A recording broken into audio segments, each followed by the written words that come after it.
So despite being in Rome last week and experiencing so much beauty, getting to visit various basilicas and see the history of our Catholic Church in all those wonderful, magnificent buildings, there was a part of me that still was aware of the darkness and suffering that exists around us. Especially aware of the darkness from the fact that I would attend Mass and so few people were there.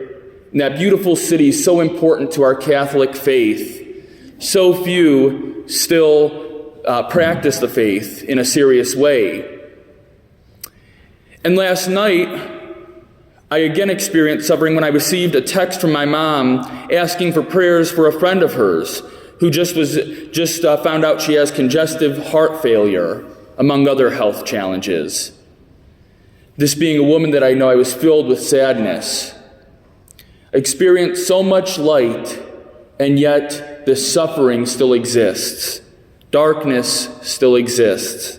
And each of us know this hardship. I'm sure we all know people who are suffering or ourselves are suffering at this time. We only need to look around at our world and see darkness, sin, and pain, suffering, and death can overwhelm us. All of us have also this internal awareness, our conscience, which tells us of our own darkness, our own sinfulness. And no matter how great our sin, no matter how great or small that sin we struggle with, each of us personally is aware that there are times that we choose the darkness. We prefer to close our hearts off to the light. I'm aware of my own sinfulness. You're aware of yours. And even this reflection on sin sometimes leads us even deeper into darkness, to the point where we might begin to despair if we get consumed in that. And as I was thinking about darkness in terms of that second reading from St. Paul this week, where he talks about choosing the light, I was reminded of what the darkness might feel like from the book The Lord of the Rings. In the second book, The Two Towers, characters Frodo and Sam, the two main protagonists, are approaching their mission to destroy the ring of power, which represents evil and darkness and sin. And to destroy this ring of power, they have to journey deeper into enemy territory, going further into evil and experiencing the darkness that surrounds them and their own personal capacity for failure. And as they are nearing the end of this journey, Frodo, the one tasked with carrying the ring, begins to realize the futility of his mission. He begins to realize that he probably will fail. There's a good chance his task will go incomplete. And in desperation, he cries out to his friend Sam, "What are we holding on to?" But I love Sam's answer.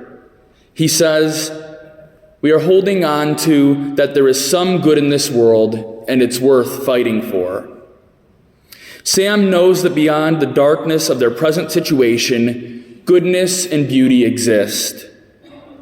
And this makes the struggle, this makes the journey worth it.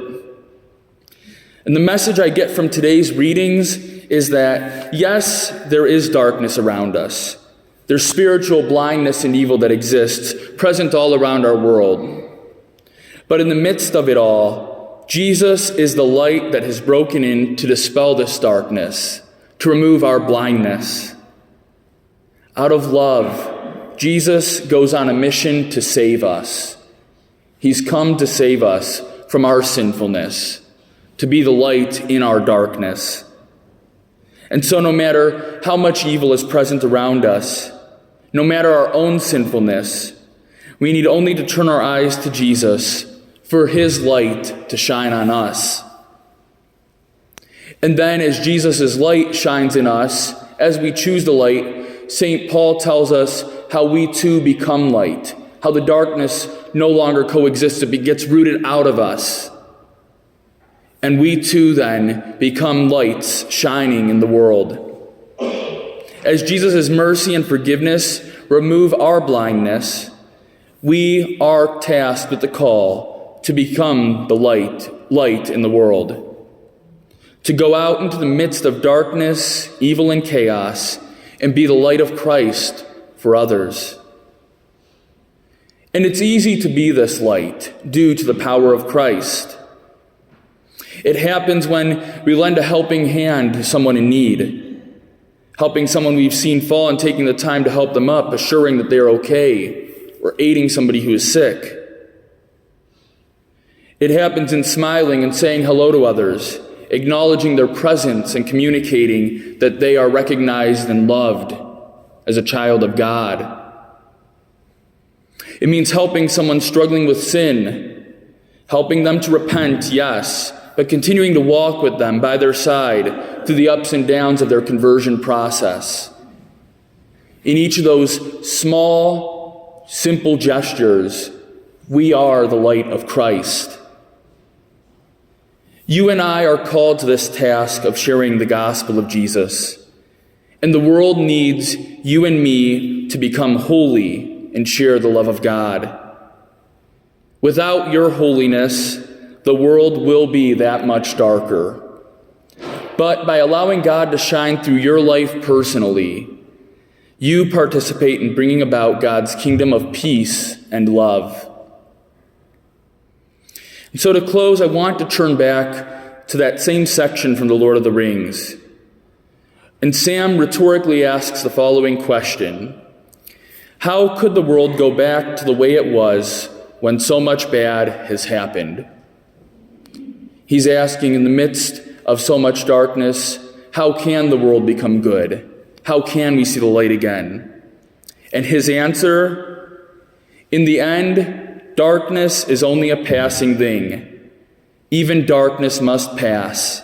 A new day will come, and when the sun shines, it will shine out the clearer.